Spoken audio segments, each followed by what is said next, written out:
Mr. President, right honourable and honourable gentlemen, gallant officers of the military, there's an awful lot of fighters in here. Have you noticed? They're all ready to fight. I would have opposed this motion in 1933 for the reasons adumbrated by my colleagues in their opening speeches. In fact, I would have been the first in the queue at the recruiting office had I been alive to fight fascism. Indeed, I would have been agitating to fight fascism in Spain 3 years before the Second World War. In 1936, both of my grandfathers fought fascism under Montgomery, all the way from El Alamein to Monte Cassino. I'm a former boy soldier, Lance Bombardier, Royal Artillery, Battery 2, Army Cadet Force. I'm a former cadet in the Royal Marines at Poole in Dorset. I'm not a pacifist. In fact, I'll go 5 rounds with Tobias Ellwood after the debate if he's up for it. And I'm twice his age.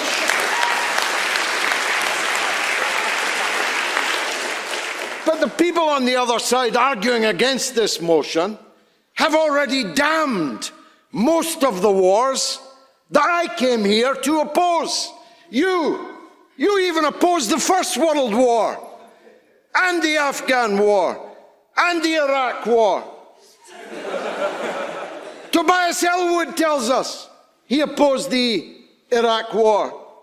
I missed that when I was leading the fight against it. But I'm delighted that nowadays you cannot find anyone who will support these wars that our politicians gave us in this 21st century. You are quite wrong, yes. With successful military interventions such as in Kosovo and Sierra Leone, do you not agree that it is possible to have successful humanitarian military interventions? No, I don't agree with the intervention in either of those cases. A better case could have been made for the Falklands. An intervention I did support. Put that in your pipe and smoke it. Because that was a direct attack on British people, British citizens. And I supported it. But the examples you give are not good ones. I'm sorry I gave way to you. I'm not going to dwell on the king. It's just as well he's got a divine right to be king, because nobody would ever have picked him, least of all his own family. On this day, in 1649, on this day, the Rump Parliament, a better parliament than we have today, passed the following motion: the office of a king in this land is unnecessary, burdensome, and dangerous to the life and liberty and public interest of the people of this nation. I wish the Parliament would pass that motion today. I'm not going to dwell on the king, for it would be an absurdity, as has been acknowledged here, that because King Charles tells you you've got to go and fight and die in a war, you're going to do it. Utterly absurd. So let's turn to country. Who is the country? What is the country? Who are you going to fight for? Rishi Sunak? You upbraided the lack of height of my colleague.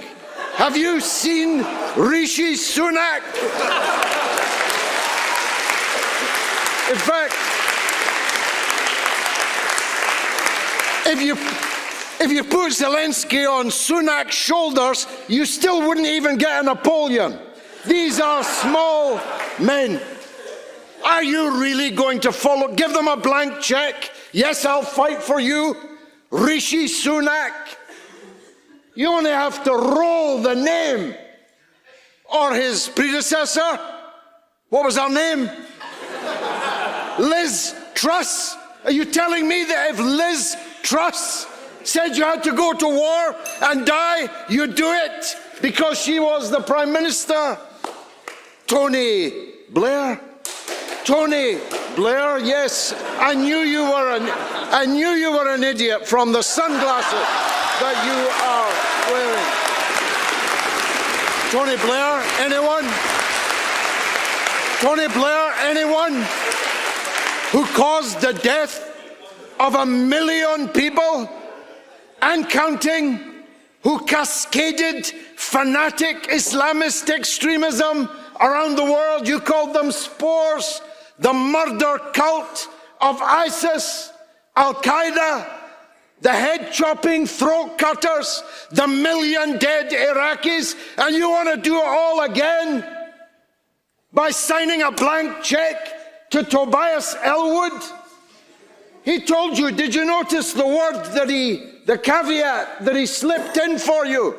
There's no conscription yet, he said. Did you notice it?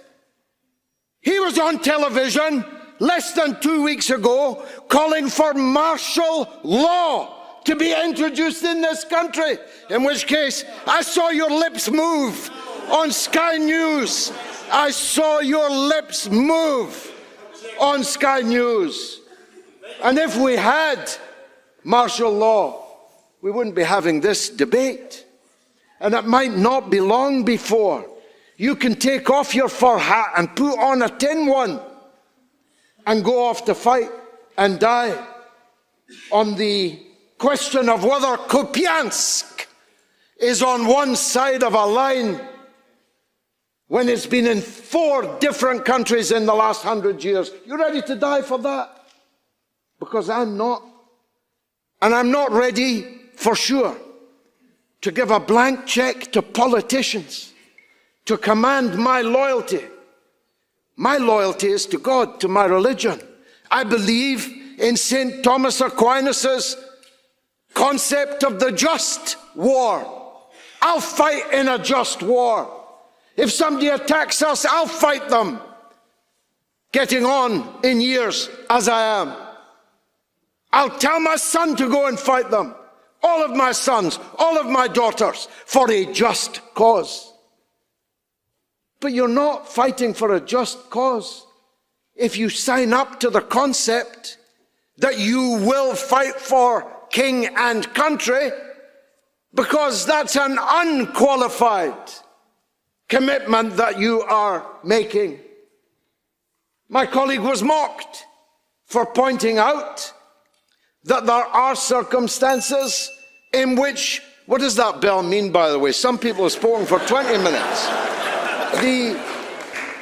She pointed out there are circumstances in which we would fight. Now, I saved this last bit for little Ben Wallace, who I was told was coming here tonight.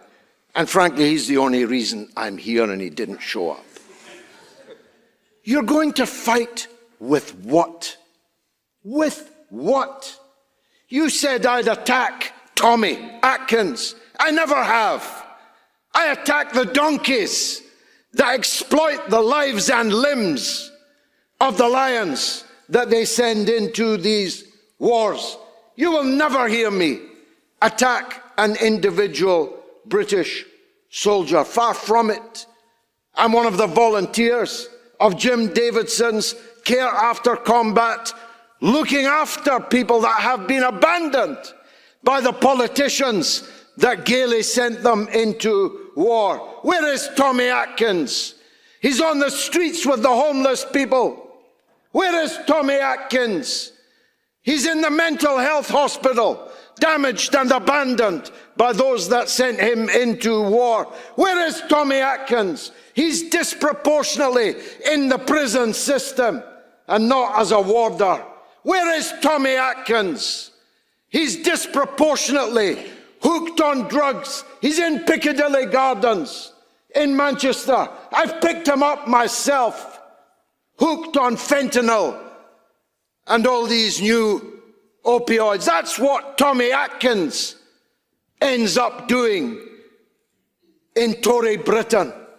They send these men off to war filled with their fake patriotism, king and country, straw hats and trumpets. And when they come back, they have no use for them.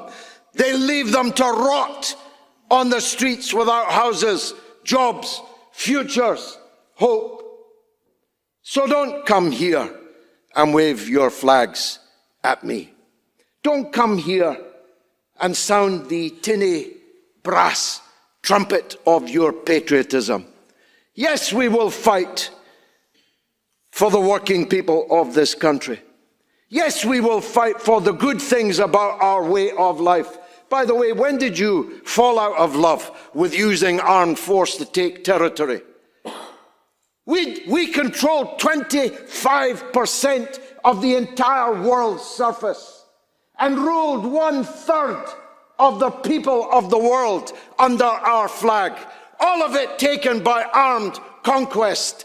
All of those people held in subjugation by the British Empire, and now they want to parade as if they were Boy Scouts that oppose the acquisition of other people's territory by force. These hypocrites.